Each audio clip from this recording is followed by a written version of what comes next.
Welcome to the Learning Pines YouTube. We hope this video helps. You start by getting one strong source photo. Pick a clear face shot, 1 or 16:9, and make sure it's 1024px or larger. Once done, open the Genmoji app or web tool and grant camera plus storage permissions so you can import images. Next, crop and lightly retouch the image, remove busy backgrounds and balance exposure, then save as PNG or JPG. This prepares a clean, predictable input, so the generator produces accurate facial expressions and colors. Now you configure how the Genmoji will look. Choose a style, flat, 3D, sticker, or animated, and preview a couple of presets so you understand the change. Then adjust parameters, set expression strength, choose a color palette, tweak scale and detail sliders. These determine how much of the photo carries into the emoji.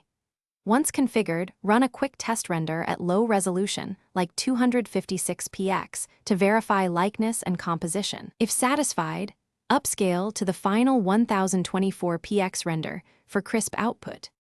Finish by exporting the Genmoji in the format you need: PNG for stickers, GIF for short animated loops, or SVG if the tool supports vector export.